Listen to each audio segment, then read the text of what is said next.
Shalom Bapak Ibu, ya yang ada di ruangan sini maupun yang mendengarkan firman Tuhan melalui radio Suara Pengharapan dimanapun saudara berada. Hari ini kita akan langsung membuka Matius pasal 17 ayat yang ke-20. Saudara yang membaca firman Tuhan, yang membawa Alkitab, ya saya harapkan semua membawa Alkitab. Kita akan bersama-sama mendapatkan berkat firman Tuhan dari Matius pasal 17 ayat yang ke-20. Ya, setelah minggu kemarin kita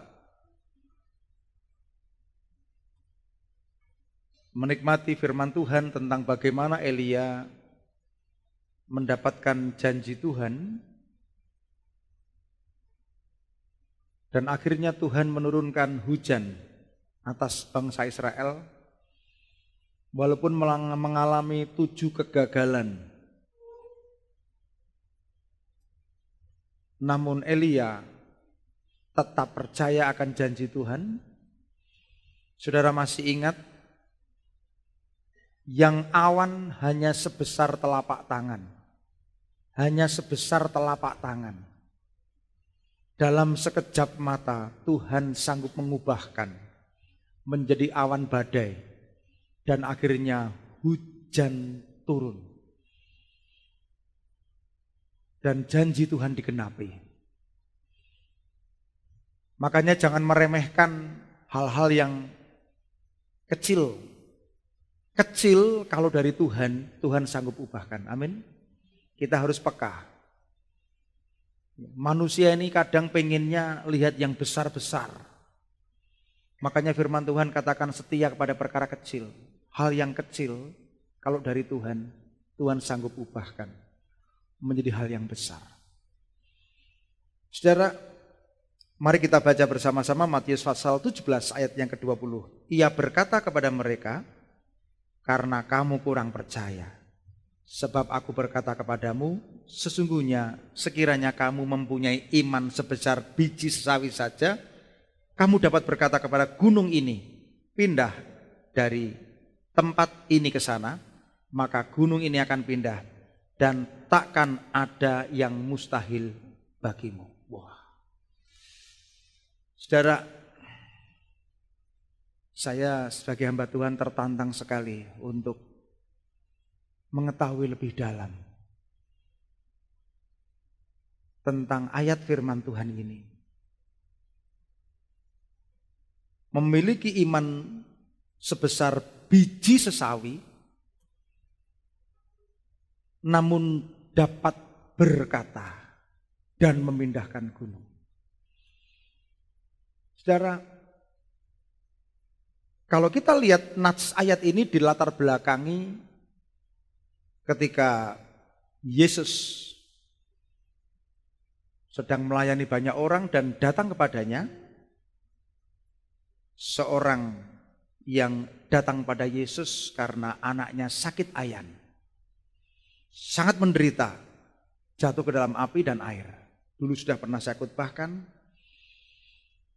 Dan dia bawa pada Yesus dan cerita bahwa murid-muridnya sudah mendoakan tetapi tidak sembuh.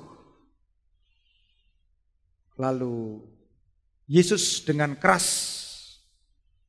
menegur setan yang merasuk anak ini. Dan keluarlah setan. Lalu murid-murid datang kepada Yesus. Mengapa kami tidak dapat mengusir? Jawaban akhirnya, jenis ini tidak dapat diusir kalau tidak dengan doa dan puasa. Tetapi ayat yang mendahului ayat yang 20 yaitu, karena kamu kurang percaya.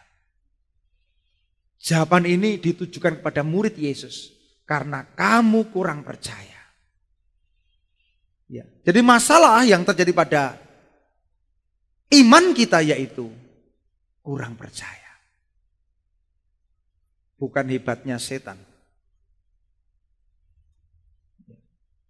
Tetapi masalahnya yaitu karena kamu kurang percaya. Saya merenungkan ini lalu saya mencoba untuk melihat apakah pernah terjadi yang dikatakan Yesus. Firman Tuhan yang ditulis ini dituliskan pasti pada abad yang pertama karena di pelayanan Yesus, abad pertama setelah Masehi. Tetapi saya bertanya, apakah pernah ada betul-betul terjadi yang dikatakan Yesus bahwa ketika kita punya iman sebesar biji sesawi, nanti saya terangkan, ini iman yang kecil. Apa benar-benar pernah ada bahwa kita bisa memindahkan gunung? Saudara, gunung apa yang dimaksud? Mungkin banyak orang berkata ini gunung kehidupan, gunung persoalan. Tapi coba saya melihat dari cerita yang berkembang sekitar abad 9. Pernah betul-betul terjadi bagaimana anak Tuhan oleh karena terdesak oleh keadaan betul-betul bisa memindahkan gunung secara fisik. Perhatikan, ini belum pernah saya khotbahkan. Siapa yang menyangka bahwa kota Kairo itu menerima mujizat yang besar?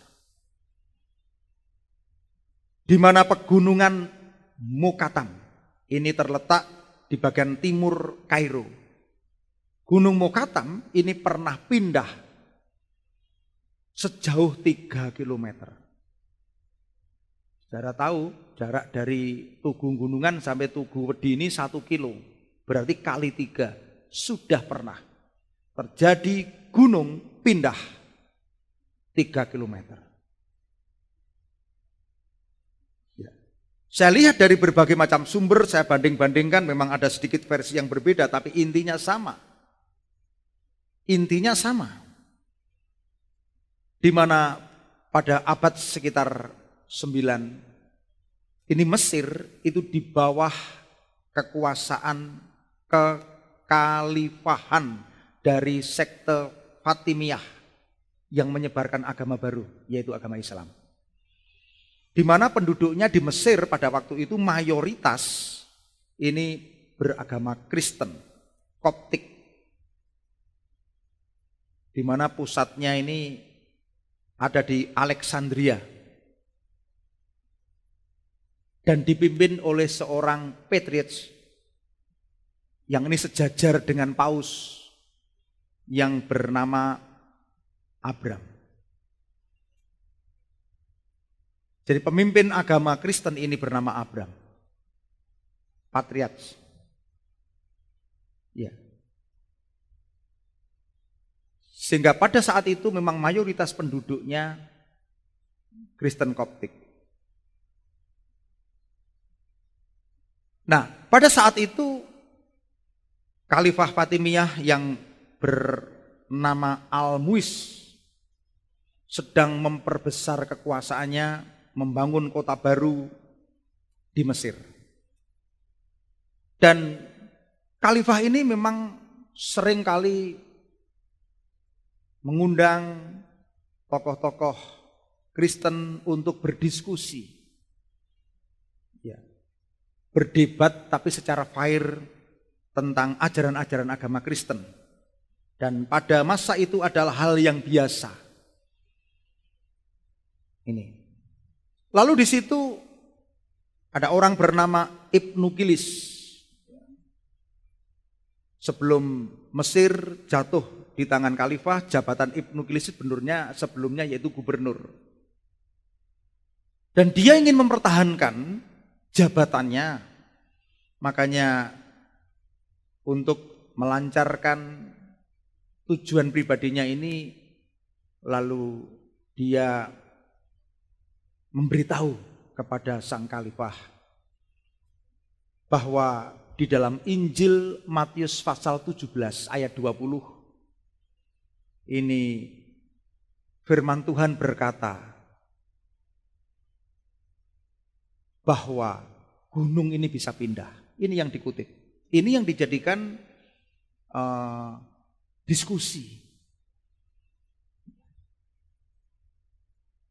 Karena firman Tuhan di sini dikatakan, karena kamu kurang percaya sebab aku berkata padamu, sesungguhnya sekiranya kamu mempunyai iman sebesar biji sesawi saja, kamu dapat berkata kepada gunung ini, pindah dari tempat ini ke sana, maka gunung ini akan pindah dan takkan ada yang mustahil bagimu.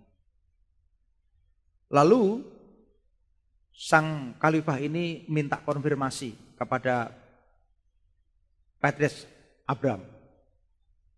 Apakah benar ada ayat di Matius pasal 17 ayat 20 yang mengatakan bahwa iman Kristen itu bisa memindahkan gunung? Lalu sang khalifah ini pun meminta kepada Patriarch untuk membuktikan kebenaran iman Kristen yang tertulis pada Matius pasal 17 ayat 20 ini. Buktikan apakah yang tertulis di dalam Alkitab ini benar. Tentu saja pembuktian ini juga disertai dengan ultimatum. Ultimatum yang pertama,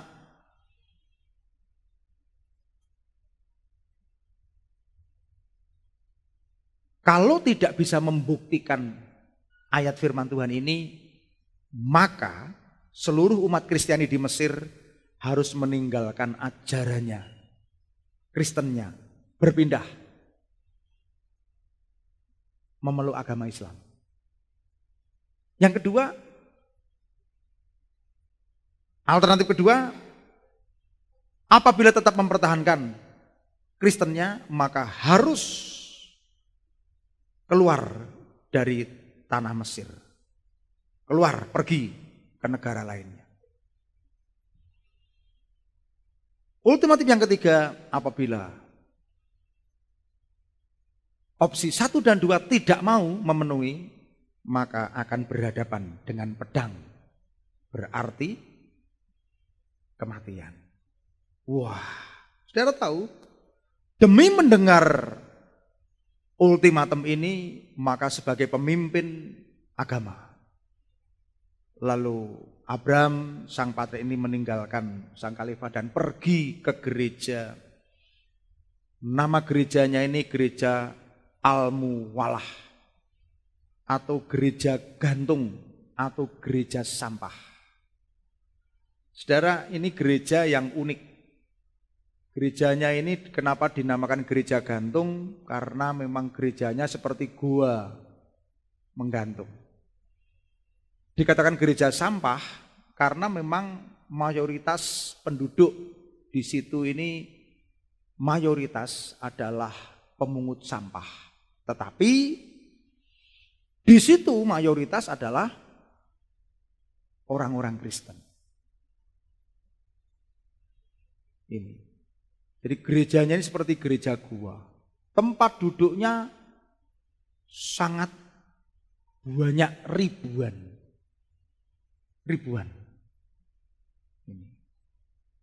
Jadi untuk menuju ke situ pun hanya mobil kecil yang bisa lewat.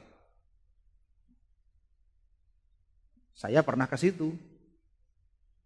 Dan baunya minta ampun sebelum ke gereja ini. Waduh, tempat-tempatnya ini tempat-tempat memang pengumpulan sampah. Tapi ketika sudah sampai di gerejanya, ini gereja bagus. Coba ditampilkan yang ada banyak tempat duduknya. Ini seperti kecil ini. Nah, mana lagi? Ada enggak? Ini gerejanya ini tempat duduknya itu waduh, sangat panjang. Ini naik gitu. Itu sebenarnya gambarnya kurang, ada yang lebih. Tempat duduknya sangat banyak. Dan sang patriark ini pergi ke gereja gantung atau Al-Muwalah. Ya. Ini gereja ini dipercayai tempat tinggal keluarga kudus yang masih ada kaitannya dengan Matius pasal 2 ayat 13 sampai 14. Ini. Di situ dia berdoa dan kemudian sang patriark ini, pemimpin agama ini, Abraham ini mengumpulkan para orang-orang kudus. Mengumpulkan para bisop, para biarawan waktu itu. dan seluruh umat Kristen untuk berdoa. Tidak hanya berdoa, tapi berdoa puasa. Saya tidak bisa membayangkan, saudara-saudara, situasi pada waktu itu bagaimana ini. Karena saudara tahu bahwa abad-abad ini adalah abad-abad perpindahan. Ya, di mana gereja mulai kehilangan kekuasaan dan khalifah ini yang berkuasa. Nah, lalu ketika mereka berdoa, ini versi ceritanya banyak, tapi intinya mereka berdoa dengan luar biasa. Dan habis itu sang patriark datang ke khalifah bahwa oke, saya siap menjawab permintaanmu itu. Lalu patriark ini membawa semua orang Kristen jemaatnya ini, dibawa semua. Setelah berdoa 3 hari, semua dibawa berjalan menuju gunung itu. Mereka berjalan. Dalam versi cerita yang lainnya, mereka membawa lilin, berjalan. Lalu sementara itu sang khalifah, termasuk Ibnu Kilis tadi, dengan seluruh prajuritnya juga bergerak ke arah gunung, menempati posisi yang saling berhadapan. Saudara, setelah orang-orang percaya, orang Kristen ini berjalan, mereka pasti dengan berdebar-debar. Wah, bagaimana ya membuktikan apakah gunung ini bisa berjalan, berpindah atau tidak? Karena firman Tuhan ini tentu ini diucapkan Yesus pada abad pertama dan ini abad ke-19, ke-9. Terpaut sekitar 8-9 abad, artinya 800-900 tahun. Dan ketika mereka sampai di sisi gunung, mereka mulai beribadah. Mereka beribadah dan sampailah kepada suatu doa yang berkumandang. Doa berkumandang dalam istilah di sana ini Kyrie eleison. Kyrie eleison, yang artinya Tuhan kasihanilah kami. Tuhan kasihanilah kami. Berkali-kali itu diucapkan dengan hati yang teguh. Begitu kuatnya orang-orang percaya waktu itu mengucapkan itu di sisi gunung. Terus diucapkan ini sampai hadirlah suasana kudus, hening tapi kudus. Dan setelah dicatat beratus kali diucapkan Tuhan kasihanilah kami menghadap ke timur, Tuhan kasihanilah kami menghadap ke barat, menghadap ke utara, menghadap ke selatan. Dicatat ratusan kali. Lalu mereka bangun dan menghadap kepada gunung dan mereka menaikkan doa kepada Tuhan. Saudara tahu, kalau saudara tidak percaya nanti lihat saudara di internet, Gunung Mukatam pindah. Di situ banyak dituliskan. Ini fakta, ini sejarah. Lalu setelah itu dengan suasana hening itu, maka tiba-tiba sesuatu yang ajaib terjadi. Ini gunung tiba-tiba terangkat dan bergerak. Wow. Ini terjadi, saudara. Dari permukaan tanah sehingga yang tadinya matahari ini tidak kelihatan karena ini gunung kan gini, saudara. Ada celahnya ini. Ini jadi kelihatan. Jadi benar-benar bergerak dan pindah. Dan kemudian mereka terus berdoa. Dan gunung timur Mukatam berpindah ke sebelah barat dengan jarak 3 km dari kota Kairo. Ya, beri kemuliaan bagi Tuhan, saudara. Ya, saudara. Lalu sang khalifah dan para pengikutnya menjadi terbelalak, takjub. lalu langsung mendatangi sang patriark. Lari. Lalu meminta untuk patriark menghentikan apa yang terjadi, yang dilakukan oleh Tuhan ini. Karena mereka khawatir kalau ini terjadi, maka itu akan menghancurkan kota Kairo. Saudara, coba saudara-saudara pikirkan, ya. Bermula dari firman Tuhan, kalau kamu punya iman sebesar sebiji sawi saja, kamu dapat katakan gunung ini pindah, dan digenapi 800 tahun kemudian. Saudara, ada bagian banyak orang Kristen yang melihat ini hanya sebagai sebuah, wah, kata-kata Yesus ini apakah bisa dibuktikan? Betul, saudara, pada waktu ini pernah terjadi satu pembuktian bahwa gunung Mukatang itu benar-benar pindah. Saudara, sebenarnya saya ingin mengkhotbahkan ini sekitar 2 bulan yang lalu. Tapi selalu saja tertunda. Dan baru pada rangkaian khotbah ini saya mengkhotbahkan tentang gunung yang pindah ini, supaya kita tahu bahwa apa yang difirmankan oleh Tuhan Yesus, jika kita punya iman sebesar biji sesawi saja, maka betul-betul apa yang dikatakan oleh firman Tuhan, tak ada yang mustahil. Amin. Walaupun di dalam Matius pasal 17 ayat 20 didahului dengan teguran Yesus, kamu kurang percaya.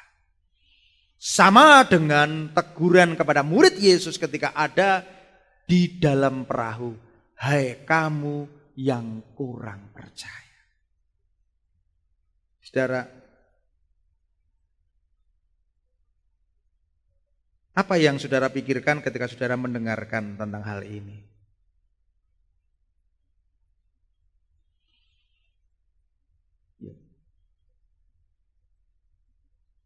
Ini bukti bahwa gunung secara fisik pun sudah dibuktikan oleh Tuhan pindah. Walaupun dalam kehidupan kita sehari-hari kita tidak menghadapi tantangan gunung fisik. Karena gunung secara fisik mudah ditaklukkan. Mudah, apalagi bukit. Saya biasa menaklukkan Bukit Celongop dengan sepeda. Bukit Mongkrong dengan sepeda. Bahkan kemarin saya liburan Imlek ini naik ke Selo, Irung Petro, turun ke Ketep, turun ke Borobudur. Saya memang pengen menikmati sehari itu untuk menikmati alam dan olahraga. Gunung fisik mudah ditaklukkan. Dan di antara para remaja kita seringkali mereka naik gunung. Saya pernah mengantarkan mereka ke Gunung Sumbing. Naik selama 2 hari. Gunung fisik mudah ditaklukkan. Tapi gunung pindah rasanya nggak mungkin. Coba kalau saudara ditantang, kalau memang benar terbukti Matius 17 ayat 20 ini, pindahkan Gunung Merapi. Lalu saudara akan pakai pola ini untuk meniru. Belum tentu, saudara. Ya. Lalu dari firman Tuhan ini apa yang bisa kita petik? Saudara, menghadapi hidup ini kita harus jujur bahwa banyak hal yang harus kita lewati. Banyak perkara yang harus kita lewati. Tidak mungkin toh hidup ini datar-datar saja, enggak mungkin. Pasti ada masalah-masalah yang kita hadapi. Pasti ada masalah berat yang pernah kita hadapi. Saya pernah menghadapi masalah yang berat. Saya ini 3 hari ini hampir tidak keluar kamar, tidak keluar rumah, hanya baca Mazmur pasal 91. Mazmur 91 saya baca, paling saya hanya ke kamar mandi, ya lagi doa lagi. Seperti itu saya menghadapi masalah yang berat, yang sebenarnya bukan masalah saya. Dan kadang-kadang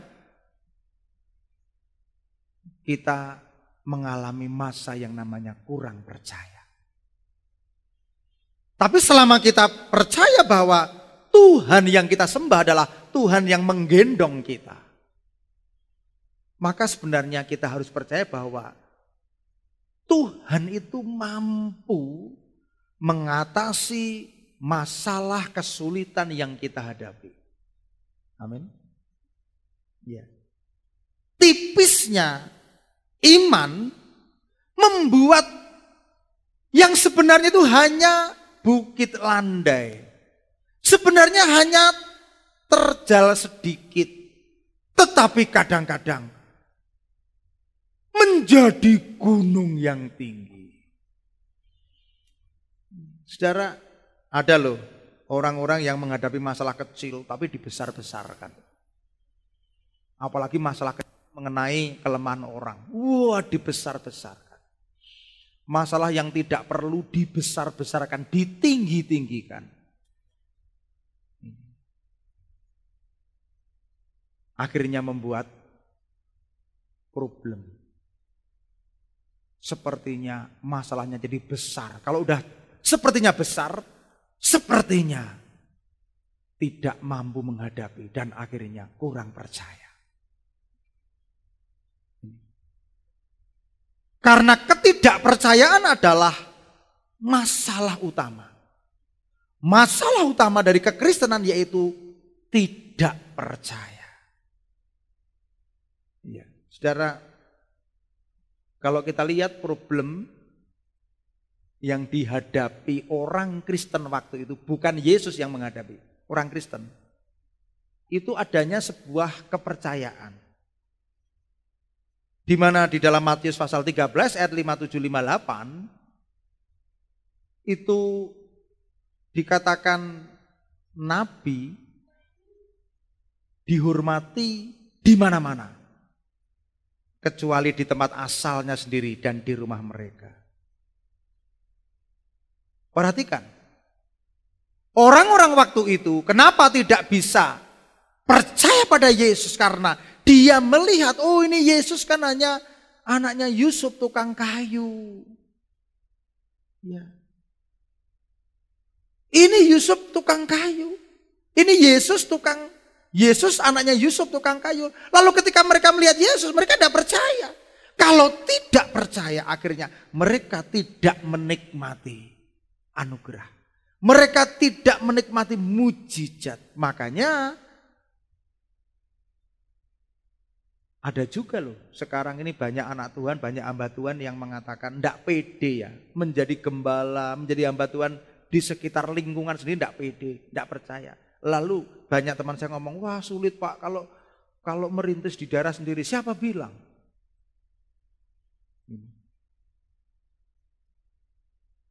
Lalu kalau ada di antara saudara juga yang tidak percaya, hanya ini kan PKS saya kan hanya tetangga saya. Ini Pak Mit kan saya kenal sejak kecil. Itu sama dengan di Nazaret. Ketidakpercayaan ini disebabkan oleh karena pikiran lahiriah. Yang menjadi kendala sebenarnya bukan karena hebatnya setan.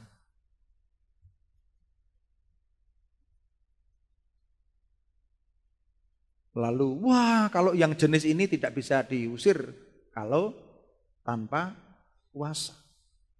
Yang menjadi masalah yaitu, coba dibaca Matius 13 ayat 57. Seorang nabi dihormati di mana-mana kecuali di tempat asalnya sendiri dan di rumahnya. Dan karena ketidakpercayaan mereka tidak banyak mujizat diadakannya di situ. Oleh karena itu Yesus sendiri di tempat kelahirannya di Nazaret tidak banyak melakukan mujizat. Kenapa? Oleh karena mereka tidak percaya. Ini bukan karena Yesus kehilangan kuasanya ketika di Nazaret. Bukan karena Nazaret itu setan-setannya lebih hebat. Karena penduduknya di kota itu tidak memiliki iman. Sehingga mujizat Yesus tidak dilakukan. Saudara, jangan saudara punya anggapan gini. Walau KKR ke kota lain. Wah, kalau ke KKR kemana? Ke gedung-gedung besar. Wah, itu lebih besar kuasanya. Bukan. Atau kalau ketika kita ini didatangi hamba Tuhan dari luar ini lebih hebat, kalau hamba Tuhan yang di sini datang ke sana lebih hebat. Bukan. Iman yang seperti itu adalah iman yang tidak bertumbuh kepada pribadi Yesus. Saudara kalau tahu yang sebelum berjemaat di sini tahun 96, kalau yang namanya hamba Tuhan angkat tangan lalu semua orang rebah itu di sini sudah ada sejak dulu. Ya, enggak usah tumpang tangan. Fenomena itu sudah ada sejak dulu. Ya. Itu bukan dilakukan oleh 1-2 orang hamba Tuhan tamu atau enggak, itu sejak dulu kita sudah biasa. Malah dulu ketika fenomena terjadi itu kita dicap sesat. Bukan itu, saudara. Masalahnya bukan terletak kepada Yesusnya. Bukan terletak pada siapa hamba Tuhannya. Bukan. Tetapi terletak bagaimana kita setiap pribadi ini mempercayai firman Tuhan. Amin. Benar, saudara. Makanya iman kita ini jangan iman yang didasarkan kepada kekaguman kepada orang. Tetapi iman yang didasarkan kepada pribadi Yesus Kristus. Iman harus bertumbuh kepada firman Tuhan, kepada pribadi Yesus. Lalu kenapa Pak saya ini sudah menghadapi gunung masalah, tetapi kok masih ya saya belum dijawab. Mungkin saja yang membuat gunung permasalahan Anda tampak sulit dikalahkan, itu justru permasalahannya ada pada iman saudara sendiri. Iman yang kurang percaya, ketidakpercayaan ini mengakibatkan masalah. Saudara, coba kita lihat di Yeremia pasal 32. Ayat yang 27. Di situ kita bisa membaca, sesungguhnya akulah Tuhan, Allah segala makhluk. Adakah sesuatu yang mustahil untukku? Adakah yang mustahil bagi Tuhan? Karena tidak ada yang mustahil. Jadi masalahnya tidak pernah terjadi oleh karena Tuhan. Ini yang penting. Taruh itu di dalam pikiran kita. Semua kegagalan, semua masalah bukan terjadi karena Tuhan. Karena firman Tuhan berkata, sesungguhnya akulah Tuhan Allah segala makhluk. Adakah sesuatu apapun yang mustahil bagiku? Tidak ada. Ini. Coba saudara-saudara renungkan. Iman itu tidak menghindarkan kita dari masalah. Ini prinsip. Jangan ada yang berkata, kalau saya punya iman yang besar, saya akan bebas dari masalah. Oh salah. Perhatikan. Iman tidak menghindarkan Ayub dari malapetaka. Siapa yang meragukan iman Ayub?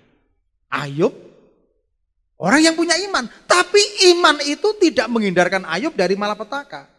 Tapi iman itu menolongnya bertahan dari pencobaan dan tetap percaya Tuhan. Amin. Amin. Saudara perhatikan. Ya. Iman juga tidak meluputkan Daniel dari gua singa. Wah, Daniel ini kena masalah ini. Masuk ke gua singa karena iman. Oh bukan. Daniel ini orang yang taat berdoa. Justru karena ketaatannya. Justru karena dia berdoa. Maka dia kena masalah. Loh, iman itu tidak menyebabkan Daniel masuk ke gua singa. Tapi justru iman itu yang menyebabkan dia tidak terluka, tidak mati oleh karena singa. Dan singanya dibungkam mulut. Saudara, iman juga tidak membebaskan teman-teman Daniel dari dapur api. Tapi iman justru yang menyelamatkan Sadrak, Mesak, Abednego dari dapur api.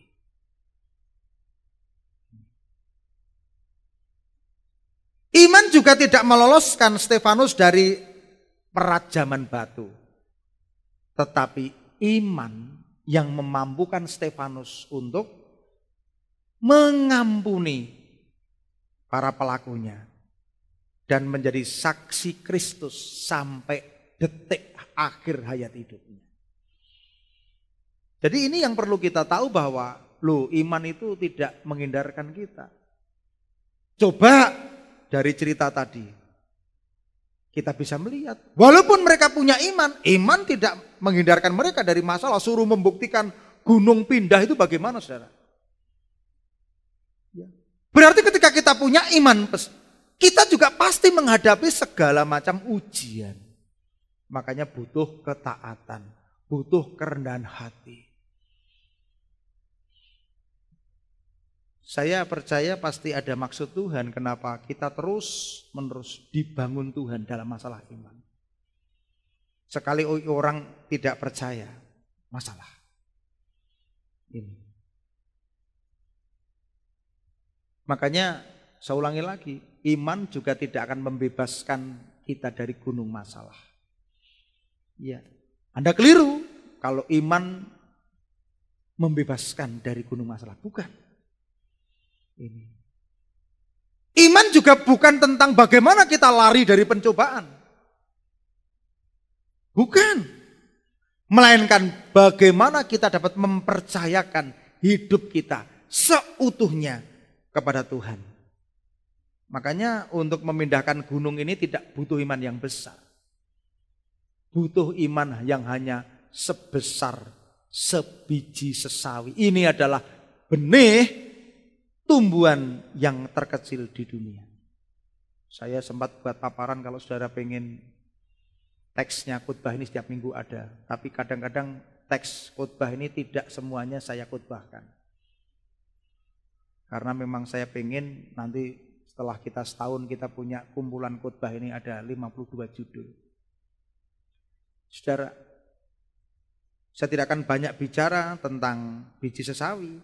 Kalau di sini saya buat teks dalam khotbah biji sesawi ini biji yang sangat kecil, tapi pohonnya bisa antara 3 sampai 5 meter. Ya. Dan ini ada biji sesawi hitam, biji sesawi coklat, ada kuning. Tumbuhan ini kan berasal dari sebelah timur Laut Tengah. Sekarang tersebar hingga di India. Ya. Dan ada banyak fungsi untuk kesehatan. Ini. Tapi intinya Yesus Kristus memberikan firman Tuhan, jika kamu punya iman sebiji sesawi. Oleh karena itu kalau kita terapkan dalam hidup kita, siapa di antara kita yang hari ini beribadah pada Tuhan, membawa gunung-gunung persoalan. Saya itu hampir ingin mengajak saudara nyanyi, tapi saya ingat, waduh saya kan belum belajar lagu itu dengan pemusik. Nanti pasti nggak bisa.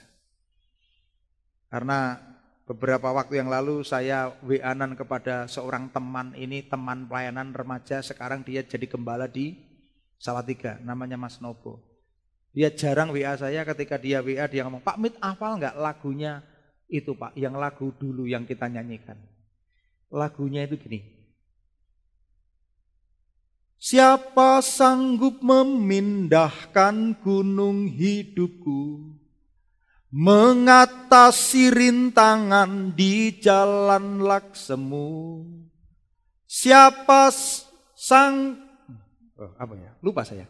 Siapa yang menolongmu bila kau berseru, hanya Yesus Dialah, bagus lagunya. Ini kalau dinyanyikan sambil tepuk tangan. Siapa sanggup memindahkan gunung hidupku, mengatasi rintangan di jalan laksemu. Lagu lama, saudara.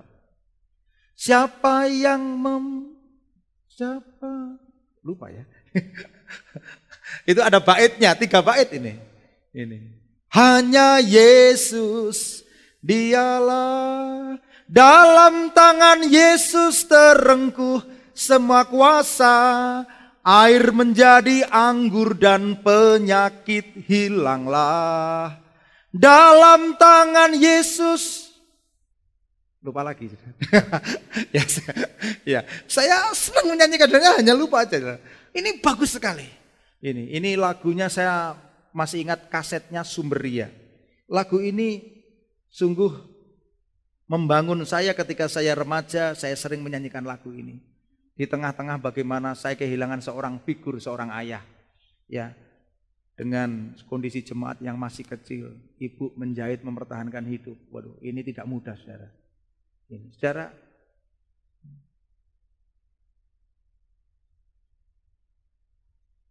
lagunya bagus, syairnya bagus. Ya.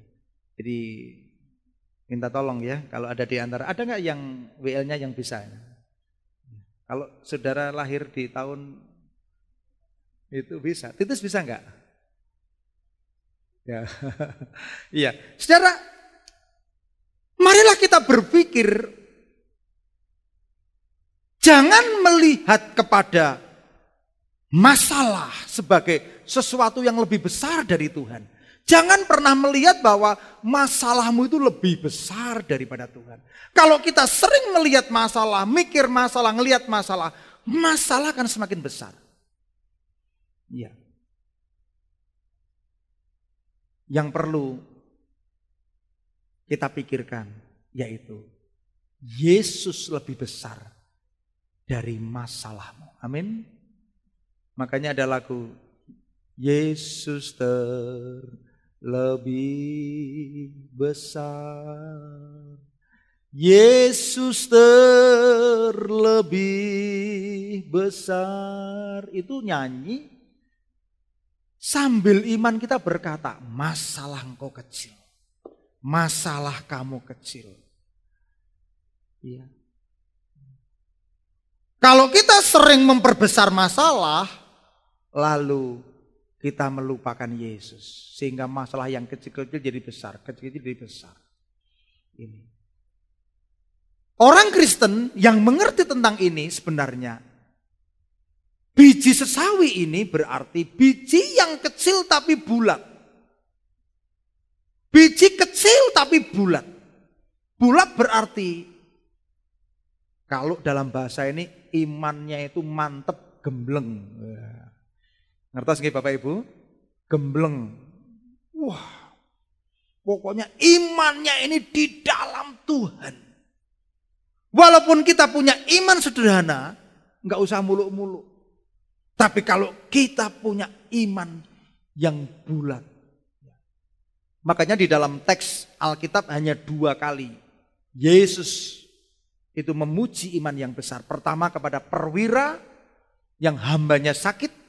Yang kedua kepada seorang ibu yang anaknya sakit. Kepada perwira dia katakan, Yesus Tuanku, hambaku sakit. Yesus langsung ngomong, ya aku mau ke sana. Oh jangan, aku tidak layak untuk menerima engkau. Cukup katakan sepatah kata saja.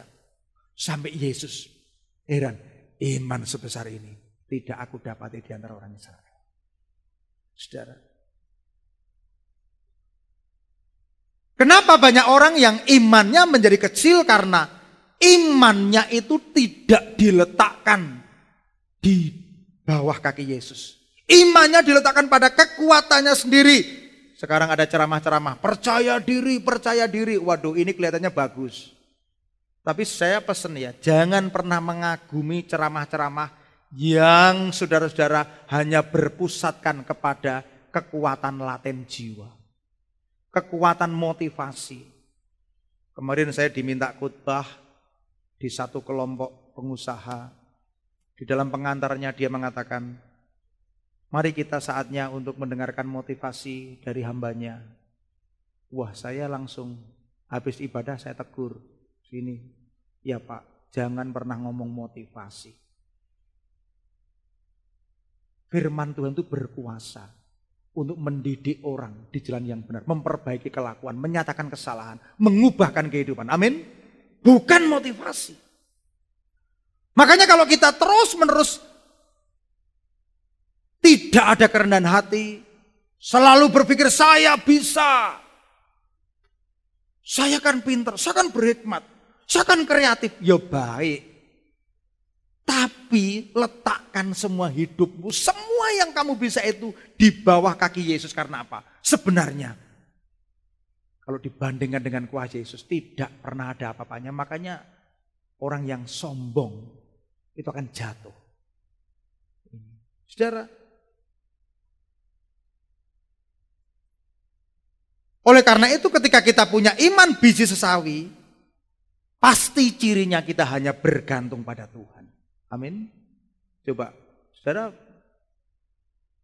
kalau baris banyak orang dengan ancaman harus pindah tempat atau memeluk agama lain, kalau enggak pedang itu kira-kira gimana? Wah, ini kalau sudah begitu udah getar. Udah Tuhan, kalau bukan Tuhan yang mau pindah gunung siapa? Loh, kalau doa nggak ada masalah ya seperti itu. Jangan wis iso-iso golek utangan, tenang ae. Ora disenengi kono ora apa-apa. Usah oke le nyenengi awake dhewe nek gur digedhengi kono. Lah nanti melupakan firman Tuhan, kasihlah sesamamu. Nek mung ora disenengi kono. Lalu ada teman saya mengatakan, "Wes ora masalah. Mangan ya ora njaluk sego kono kok." Waduh. Hal-hal seperti itu jangan dimasukkan di dalam prinsip hidup kita. Coba ketika kita menghadapi apapun, coba kalau Tuhan tidak tolong ini gimana lah seperti itu loh. Gunung. Iya, kalau Tuhan tidak tolong. Makanya saudara-saudara jangan pernah membedakan persoalan besar dan kecil. Ada orang yang loro flu ramari-mari, gur flu ombeni insana. Wis ora usah doa gitu kan. Biasanya kalau menghadapi masalah kecil enggak usah doa, kalau yang besar doa. Salah, padahal firman Tuhan berkata apa? Berdoalah senantiasa. Amin. Doa ini senantiasa. Wah, iki arep lunga numpak pesawat, doa sik. Tuhan, jangan nganti jeplok. Iki gurar yang di tuku pasar apa, yang pasar yang wedi rasa doa. Iya. Makanya kita mesti membangun hidup kita yang sederhana-sederhana ini di dalam doa kepada Tuhan.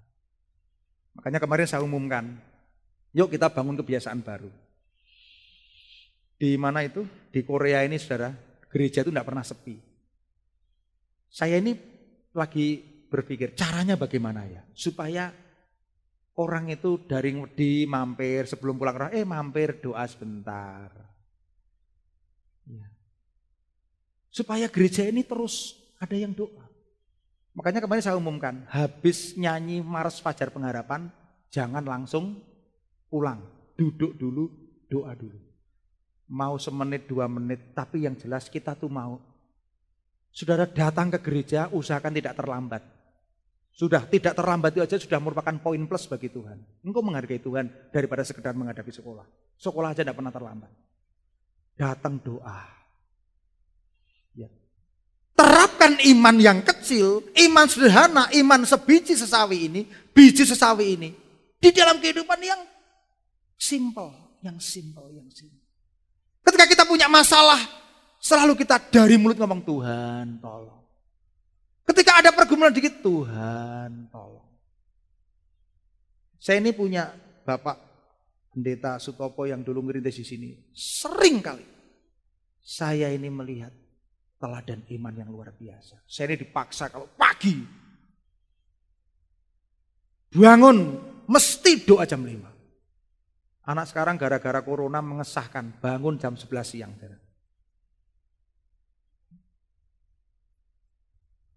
Pangi turu des game. Saudara, oleh karena itu terapkan kehidupan Iman yang kecil, iman yang sederhana ini dalam kehidupan sehari-hari kita. Karena biji sesawi ini bicara tentang apa? Mimpi. Jangan ada ya anak muda yang tidak punya mimpi. Punyailah mimpi. Visi, potensi, ide. Dari yang kecil menjadi yang besar.